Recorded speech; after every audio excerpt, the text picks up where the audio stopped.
တိတ်ကထက်တာကတော့လေဟိုဟာပေါ့နော်ဦးဇင်းတို့မဟာသီဆရာတော်ကြီးလည်းအချိန်ချင်းဩဝါဒပေးပါဒီကိစ္စအောင်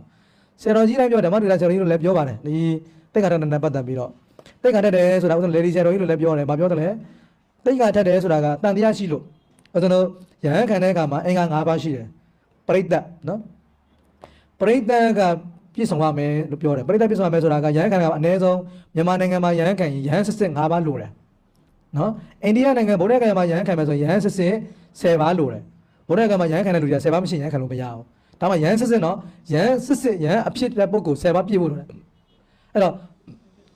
့ရဟန်းခံတဲ့အခါမှာတပါးတလေကရဟန်းမဖြစ်ဘူးခဲ့ဘူးဆိုရင်10ပါးနဲ့ရဟန်းခံတဲ့အိန္ဒိယပေါ့နော်ဒီမြန်မာနိုင်ငံမှာမြန်မာနိုင်ငံသူနိုင်ငံသားတချို့အိန္ဒိယသွားပြီးရဟန်းခံကြတာရှိတယ်တန်ခါ10ပါးကွက်တိနဲ့ရဟန်းခံတယ်အဲ့တန်ခါ10ပါးထဲမှာတပါးကများရဟန်းမဖြစ်ခဲ့ရင်အဲ့ဆိုရင်10ပါးမပြည့်တော့ဘူးအဲ့ဆိုရင်အဲ့ဒီရဟန်းမဖြစ်တော့ဘူးမြန်မာနိုင်ငံမှာလည်းတန်ခါအနည်းဆုံး5ပါးပါမယ်အဲ့တော့5ပါးမှာတပါးလောက်ကများပါရာဇိကကြနေခဲ့ရင်သို့မဟုတ်တပါးလောက်ကများရဟန်းမဖြစ်ခဲ့ရင်အဲ့ဒါရင်4ပါးဖြစ်သွားရော့သွားပြီအဲ့ဒါရင်ရဟန်းမဖြစ်တော့အဲကြောင့်ဆိုနံပါတ်1ပြိတ္တပြည့်စုံရမယ်အနည်းဆုံး5ပါးပြည့်ရမယ်ရဟန်းစစ်စစ်နော်ရဟန်းစစ်စစ်5ပါးရှိရမယ်ပါရာဇိကမကြဘူးရဟန်းလည်းဖြစ်ရမယ်5ပါးဖြစ်ရမယ်အဲကြောင့်တို့တန်ခါများလေကောင်းလေရဟန်းခံရင်လေတချို့ကတိမ်စင်းလောက်မှဆိုတော့လေတန်ခါကတ်တက်နဲ့လောက်ကြတယ်တိမ်စင်းမလောင်းနိုင်မှဆိုလို့ဦးစင်းတို့အကြောင်းမှဆိုပြောတယ်မဟုတ်အကုန်တက်ဦးစင်းတွေအကုန်တက်ရတယ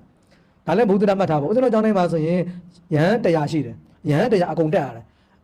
ရဟန်းခံမဲ့ဒကာဒကာမကိုလည်းပြောတယ်ဦးစင်းတို့အကြောင်းတိုင်းမှာဦးစင်းတွေအကုန်တိမ်တက်ရပါတယ်အဲ့တော့ဒကာမကြီးတွေတိမ်စင်းမလောင်းနဲ့နေပါဦးစင်းပြောထားပြီးသားတန်ခါ100လောင်းကြမလို့ပါဘူးကိုယ့်သဘောပဲမလောင်းနဲ့ရတယ်ဦးစင်းတို့ကတော့ရဟန်းဖြစ်ဖို့အဓိကအကြောင်းတန်ခါရှိသမျှအပါ100အကုန်တက်ရတယ်နောက်တစ်ခုရည်ရွယ်ချက်တစ်ခုကဘာလဲဆိုတော့ဦးစင်းလေးတွေအတွေ့အကြုံရစေချင်တယ်အတွေ့အကြုံတချို့ကဆယ်တော်ကြီးတွေပဲတိမ်တက်နေတဲ့ခါကျဦးစင်းလေးတွေဘာအတွေ့အကြုံမှမရှိဘူးတကယ်ရဟန်းခံလောက်ပါဆိုဦးစင်းတွေမလုပ်တတ်တော့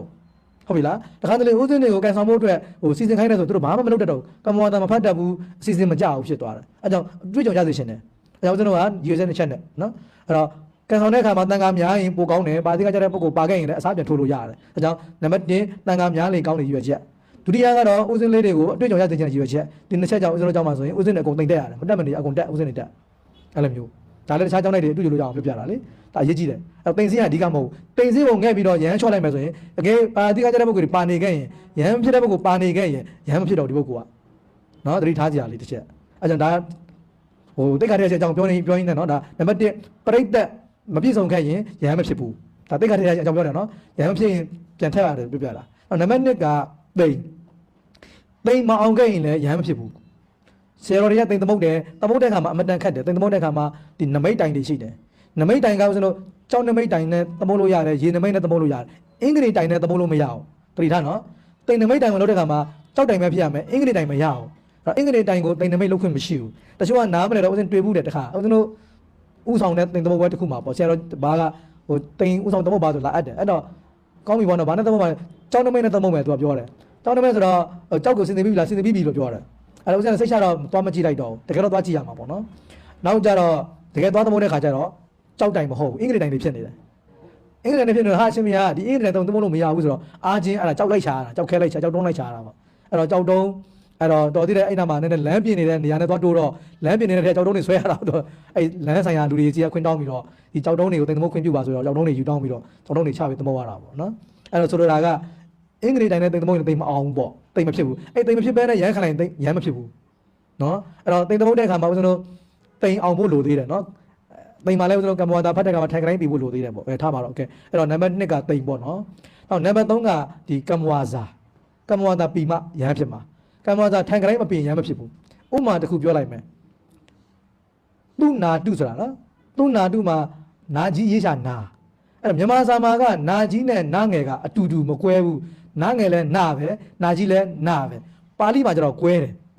နာငယ်ကိုတော့ရိုးရိုးတန်းတန်းနာလို့ဆိုပြီးတော့နာကြီးကိုဆိုတဲ့ကမှာရာကောက်ကိုဆိုလို့ခြာလိတ်တန်နဲ့ဆိုရတယ်ဟုတ်ပြီနော်နာကြီးကိုဆိုလို့ရှိရင်နာကိုဆိုတော့ခြာကိုပေါ်လိုက်ပြီးတော့သူ့နာရာလို့ဆိုတာသူ့နာရာလို့ခြာကိုပေါ်လိုက်ရတယ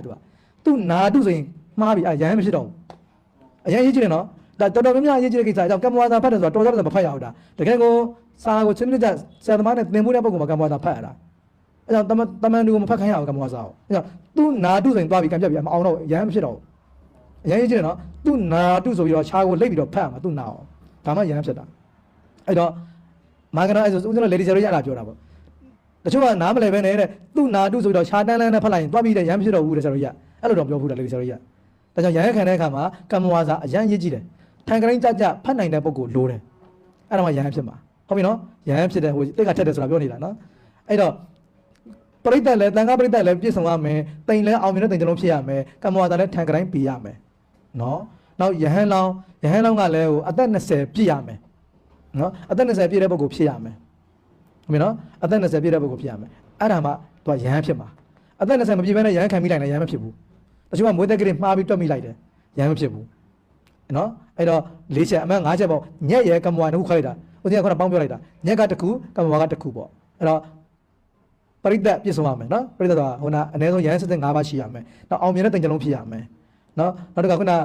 ကမ္မဝါစာဖတ်တဲ့ခါမှာထိုင်ကတိုင်းပြရမယ်အမှကမ္မဝါစာကောညက်ကောနှစ်ခုပါသွားတာပေါ့နော်နောက်ပြီးယဟန်လောင်းဒီအသက်20ပြည့်ပြီးသားဖြစ်ရမယ်ဟိုယောက်ျားစစ်စစ်ဖြစ်ရမယ်ယဟန်လောင်းကဟိုအချောင်းမဖြစ်ရဘူးဟိုမိန်းမမဖြစ်ရဘူးတိရစ္ဆာန်မဖြစ်ရဘူးအဲ့လိုရှိတယ်သူကနက်တွေပါလေယဟန်ခံလို့မရဘူးသူကလူသားစစ်စစ်ဖြစ်ရမယ်လူသားစစ်စစ်ယောက်ျားစစ်စစ်ဖြစ်ရမယ်အဲ့လိုမျိုးသူကပန်တုတ်တွေပါလေရဟန်းခံရမ်းမဖြစ်ဘူးသူကအဲ့လိုမျိုးရှိတယ်အဲ့တော့ဆိုတော့တိတ်ကထက်တယ်ဆိုတာကအဲ့ဒီ၅ပါးထဲမှာတစ်ခုခုချိုးရင်းခဲ့သည်ရှိတော့ရှိတော့ရဟန်းခံတော့ရဟန်းဖြစ်ခဲ့တယ်ဥပမာကိုယ့်ကိုပထမရဟန်းခံတော့ကမ္မဝါဒမပြီးခဲ့ရင်နော်ကိုပထမရွာမှာရဟန်းခံတယ်အဲ့ရွာကဆရာတော်တွေကကမ္မဝါဒမဖတ်တတ်ဘူးလို့ဖြစ်ကလေးနဲ့ဖတ်ပေးလိုက်တယ်အဲ့ဒါသူရဟန်းမဖြစ်ဘူးအဲ့ဒါတန်တရားရှိလို့တိတ်ခါပြန်ထက်တာအဲ့ဒါမျိုးဖြစ်ရမှာတိတ်ခါရှေ့မှာရဟန်းမဖြစ်ခဲ့ရင်ဖြစ်ပါစေဆိုရရွေးချယ်တဲ့တိတ်ခါထက်တာနောက်ကိုယ့်ကိုရဟန်းခံတဲ့တိမ်ဒီစိတ်မချလို့နောက်တစ်ခါရဟန်းပြန်ခံတာဒါမျိုးဖြစ်ရမှာနော်အဲ့တော့ပထမရဟန်းခံတော့ကအကြောင်းမျိုးမျိုးကြောင့်တန်တရားဖြစ်လို့ရဟန်းပြန်ခံတာအဲ့ဒါမျိုးကိုတိတ်ခါတဲ့လို့ခေါ်တာဟုတ်ပြီနော်အဲ့တော့ဘာမှတန်တရားမရှိဘဲနဲ့ဟိုဒကာဒကာမပေါ်အောင်တိတ်ခါတဲ့တာတော့မလုံးတဲ့ကိစ္စပါဆိုပြီးတော့ဆိုတော့ lady ဆရာတော်ကောဓမ္မဒုဒဆရာတော်ကြီးကောမဟာဆရာတော်ကြီးမိတ်ပါတယ်ကိုတန်တရားရှိတော့တိတ်ခါပြန်ထပ်ပါထပ်တက်တော့ထက်အချင်းချင်းထပ်လို့ရတယ်ဒါပေမဲ့တန်တရားဘာမှမရှိဘူးကိုရဟန်းဖြစ်တာကိုစိတ်ချတယ်ဟောကိုရဟန်းခံပေးတဲ့ဆရာတော်ကြီးတွေကစားတက်ပေးတဲ့ဆရာတော်ကြီးတွေရဟန်းလည်းပြည့်စုံတယ်တိမ်နဲ့အောင်မြင်တယ်စိတ်ချရတယ်ကမ္မဝါဒလည်းပြီးတယ်ဆိုရင်ဘာမှတန်တရားမရှိရင်တိတ်ကမထက်နဲ့တော့မထက်တော့ဘူး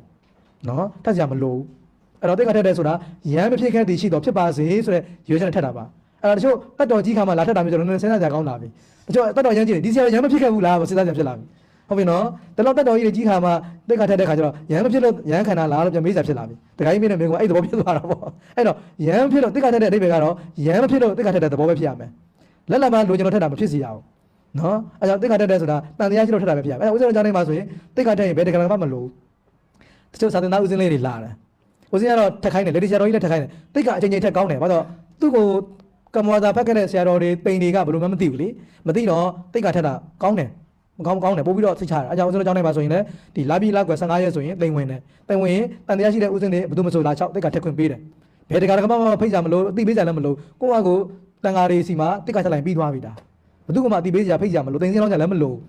နော်အဲကြောင့်တိတ်ခါတက်တယ်ဆိုတာတင်စင်းလောက်ကြလည်းမလို့သူကတန်တရားရှိလို့ရဟန်းပြန်တိတ်ခါတက်လိုက်တာဒီသဘောပါနော်တချို့ရရှင်ပြဟိုအလူကြီးတွေလို့ဟိုပြည်စုံအောင်လို့ဆိုပြီးတော့ကြောင်းလိုက်ဆရာတော်တွေပြီးတော့တိတ်ခါထပ်ပြရစီဆိုပြီးရှောက်တယ်မဆိုင်ပါဘူးဦးစင်းကအများနဲ့ပြောပါဦးစင်းလို့ကျွန်တော်ပြောတယ်လဲဆိုတော့ဦးစင်းတချို့ဆိုလဲဦးစင်းကပြောတယ်ရှင်ပြတိတ်ခါတက်ပြရစီဦးစင်းကပြောတယ်ဦးစင်းကတိတ်ခါမကျတယ်ဦးစင်းရဟန်းဖြစ်ပြီးသားလို့ပြောတယ်အဲ့တော့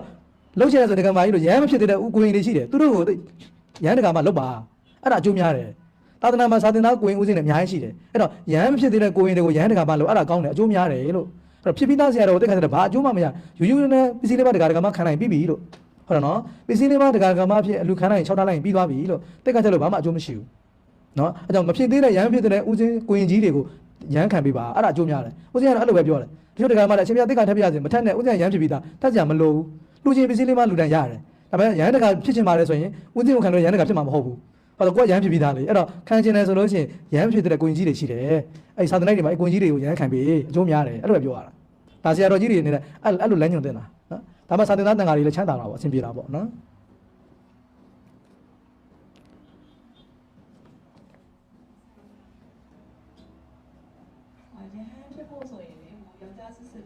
်ဒီယောက်ျားတော့ခန္ဓာကိုယ်ကတော့ယောက်ျားပဲပေါ့နော်ဒါပေမဲ့မိန်းမအငုံစိတ်ဖြစ်နေတယ်ဆိုရင်ရောသူကရဟန်းခံသူကဒီမိန်းမစိတ်ဖြစ်တယ်ဆိုတဲ့နေရာမှာလည်းဦးဇင်းတို့ဒီပေါ့နှစ်ပုံးပန်တုတ်ဆိုရှိတာပေါ့အဲ့တော့ပန်တုတ်မှာကသူက body structure ပါနည်းနည်းပြောင်းတယ်သူကအဲ့တော့ body structure လည်းသူစိတ်တစ်ခုနဲ့မရဘူး body structure ပါပြောင်းမှသူကဒီပန်တုတ်ဆင်းထဲမှာဝင်တာဟုတ်သူကအဲ့တော့စိတ်ကော body ရောနှစ်ခုလုံးပြောင်းမှသူ့ကိုရဟန်းခံပြီးလို့မရမှာစိတ်ကဖြစ်နေတယ်ဆိုတာကတော့ရဟန်းခံပြီးလို့ရတယ်တော့ရှိတယ်ပြန်ပြင်ရမယ်နေတာရှိတာကိုစိတ်ကြတာလေ body ကမပြောင်းဘူးစိတ်ကပဲပြောင်းနေတာဆိုတော့သူ့စိတ်ကိုနည်းနည်းပြန်ပြုပြင်ရမယ်နေတာရှိတယ်ပေါ့ဟိုလိုဆိုးဆိုးဝါးဝါးကြီးမဟုတ်ဘူးပေါ့ဟို body structure မှာပြောင်းသွားတဲ့ပုံကကျတော့ဆိုးတယ်သူကသူ့ရဲ့ hormone တက်တွေကဆိုပြောင်းနေတာဒီ hormone တက်ကတော့ဒုက္ခပေးတယ်ဟာကကျတော့ဒီရဟန်းအနေနဲ့ထားလိုက်လို့ရှိရင်ပြဿနာ problem တွေဖြစ်သွားနိုင်တယ်ပေါ့ဒါကြောင့်မြတ်စွာဘုရားကသူ့လိုမရောခိုင်းနိုင်တဲ့ထဲကိုမထည့်ခိုင်းတာ